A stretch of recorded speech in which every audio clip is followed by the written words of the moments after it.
Tim Kaine, Democrat of Virginia. He's a key member of the Senate Foreign Relations and Senate Armed Services Committee. Senator, thank you so much for joining us. First, you heard our MJ Lee at the White House report that the U.S. is now on what's described as high alert for what's being called a significant potential attack within the next week by Iran against Israel or the United States for that matter. How serious is this risk right now of an all-out regional war exploding? Well, it's a very serious risk that would put U.S. lives and others at risk. You've seen the war in Gaza spill over into attacks from Hezbollah in the north of Israel, attacks from Iranian-backed militias in Iraq and Syria, and the Houthis firing missiles into the Red Sea to interrupt shipping from all over the world. So this is already escalating in a dangerous way.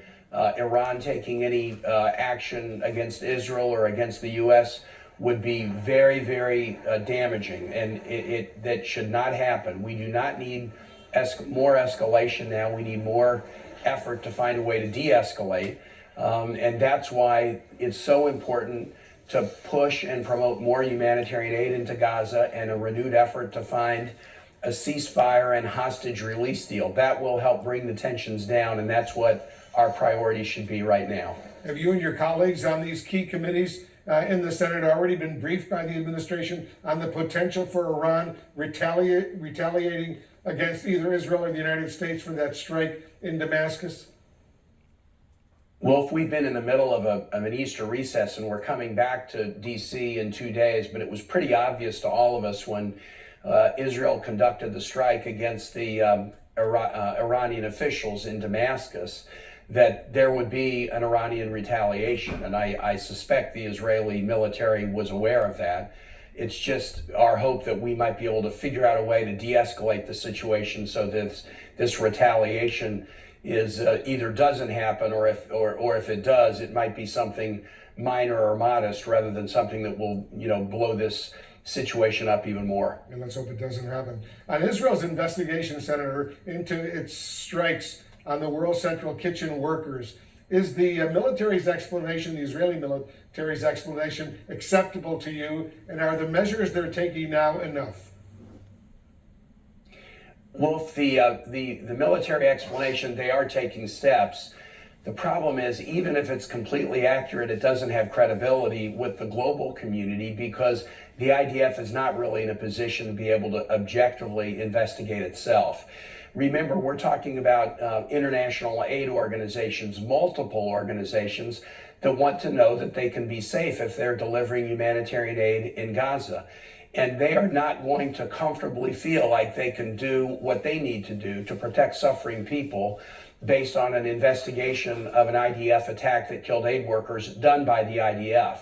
So there needs to be an international and independent investigation. That's the only thing that will provide some confidence and assurance to these international NGOs that they can go about their business of reducing suffering without running the risk of their own people being killed. I know you're calling for an independent investigation right now, but the White House clarified earlier today that the U.S. has no current plans to do that. How do you respond to that?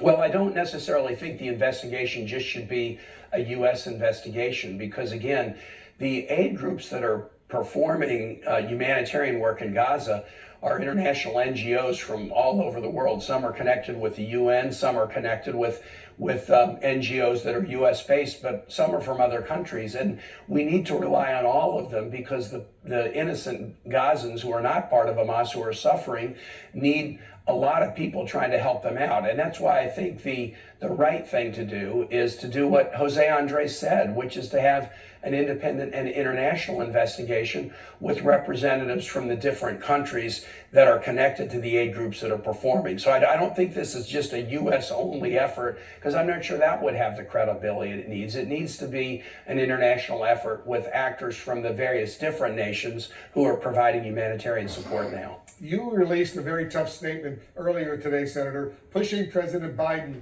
to get tougher on Israel. You called the opening of 2 new humanitarian aid routes into Gaza today an obvious solution that should have happened, in your words, months ago. So what more do you want to see from President Biden?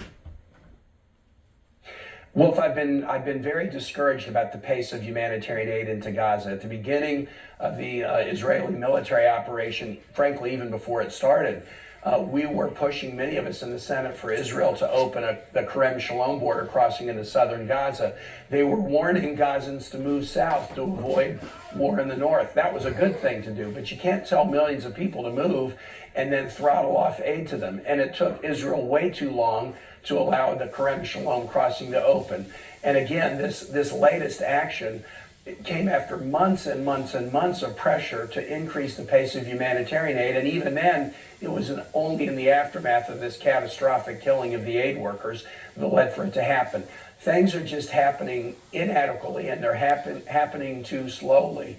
The President Biden and the administration have a national security memorandum that they issued in February saying any nation receiving U.S. security assistance has to cooperate with U.S.-supported humanitarian missions in the area.